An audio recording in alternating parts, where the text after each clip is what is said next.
What's up, everybody? I hope you're doing good. So the Lithuanian president has asked NATO to reinforce its eastern flank. Lithuania. First of all, put the map. Put the map so everybody can see where Lithuania is. Okay, so the president of Lithuania, who is this guy, has asked NATO to reinforce its eastern flank with a lot of soldiers. Why? We're going to find out right now. For a couple of days, we all know about Wagner Group rebelling against Moscow in Ukraine, then in Russia. A lot of people stood and said Wagner is probably the work of the CIA. I mean, what's happening right now, the rebellion is probably the work of the CIA or the United States. And we made a video explaining what's really happened.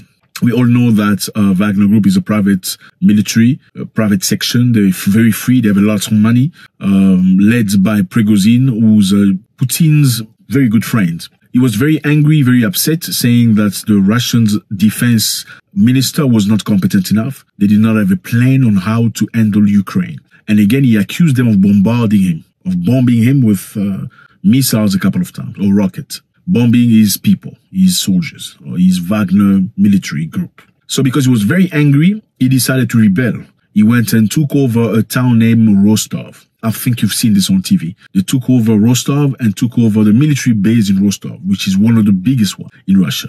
Then they decided after that to march toward Moscow to take over power, obviously. On their way to Moscow, they got bombed by Air Force from the Russian military. And yeah, Mr. Prigozhin was very outspoken about this, very strong in his word. And people were very happy. If you could see, many people in the Western countries were very happy to see that. They were finally saying, oh, Putin's government showing cracks.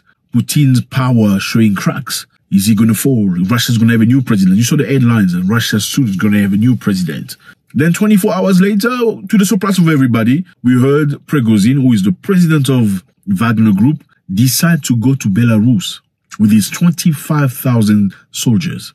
Yes, according to media, they said they cut a deal with the president of Belarus. They say he will not be pursued in justice. Number one, his soldiers will not be pursued in justice. Number two, he will live with no issues in Belarus. He will be gifted exile in Belarus and many other things. The big question remained this one. If Prigozhin of the Wagner Group was moving smoothly toward Moscow with no resistance, like the Western media said, why did he all of a sudden decide, okay, I'm going to go to Belarus. I'm not going to Moscow anymore. I mean, let's think about this very rationally. This person has power.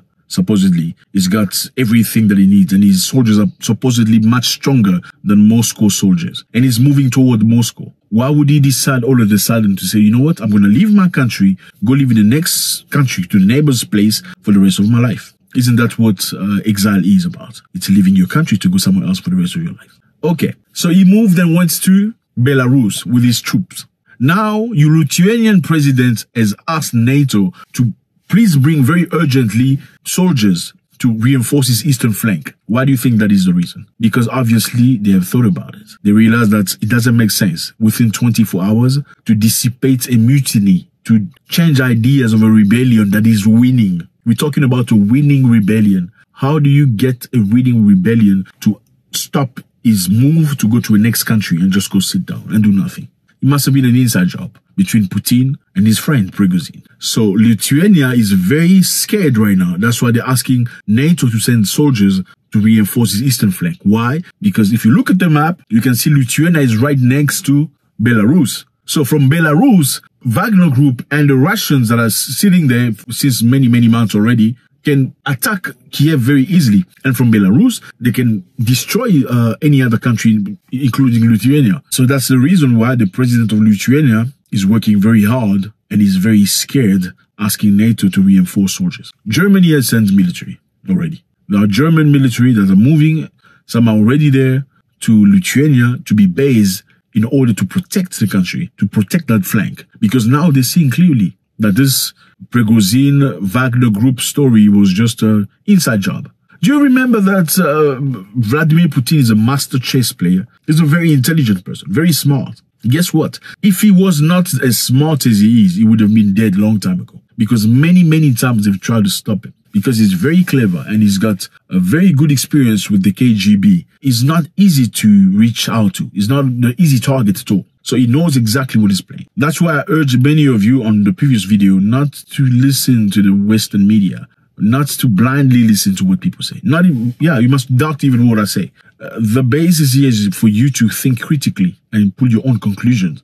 How does it make sense for a force that's winning a battle toward the capital to decide all of a sudden, you know what, within 24 hours, we are leaving the country, we're not fighting anymore, we're going to Belarus?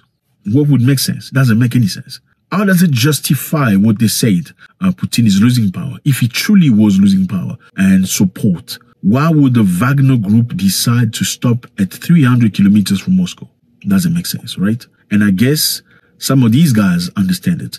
Because if your enemy is being battled by his friend, what do? You support his friend because that's your enemy, right? Why doesn't NATO support Prigozhin and Wagner group to destroy Russia? Why didn't they come and jump into the opportunity? That's a great opportunity. They've done it many years ago, many years before. They've jumped into opportunity to destroy government they didn't like. So if they don't like Putin's government, and there's this guy who's just as strong, if not stronger, who's walking right straight through the country like hot knife in butter, why wouldn't the West give him the support that he needs and the logistics so he can reach to his destination? And then we have the issue of Ukraine over. You know why they haven't done it? Because the Wagner situation has nothing to do with the West. They don't understand what's happening. And I think it's a very clever move. Now they understand that these people are just trying to move from Russia to Belarus in a better position so they can fight.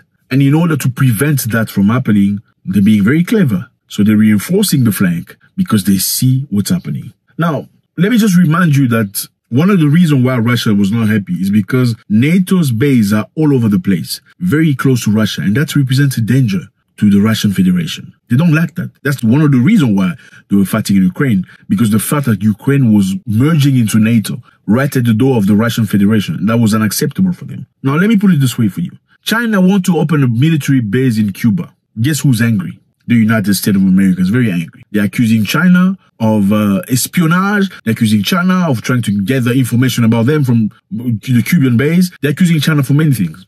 And I'm going to remind you again that Cuba doesn't cooperate with the United States for many years because Cuba decided to keep its own culture, its own mentality, not to allow big companies from the U.S. And if you see these countries, most of these countries are the U.S. enemy. Cuba, Venezuela, North Korea, Syria, and all these other countries have one thing in common. What is it? That's a big question you must ask yourself. Now, China cooperates with Cuba. Cuba today does not develop because the United States is angry at Cuba. And whenever the U.S. is angry at any country, they will bully any other country not to cooperate and deal with those countries. So if you deal with Cuba and we, the United States, are not dealing with Cuba, then we're going to sanction you. China doesn't care about that. China has relation with Cuba. And now China wants to open a military base in Cuba. The U.S. is very angry about it. Let's just think about this. The USA has got over 750 military bases around the world. Yes, 750 in over 80 different countries. Who needs that? What are you afraid of? Why do you need your soldiers in 80 different countries? Unless you have an agenda to dominate the world, right? Doesn't make any sense. Doesn't make sense. So the US has got his military base next to Russia, next to China, next to all other countries. But China said, okay, we're going to open a base in Cuba. It's a big problem. Where is the fairness here? Where's the democracy here? Now, this is just one part of the thing that we all believe Russia is not very happy right now. So again, the Lithuanian president has asked NATO to bring troops to come and reinforce his eastern flank because obviously they feel like there's something cooking. The reason why Prigozhin left Russia too quickly, within 24 hours of the mutiny, doesn't make any sense. Especially for a winning group, if they were really winning. Let me know how you feel about this. It's always very interesting to hear your view. Again, God bless.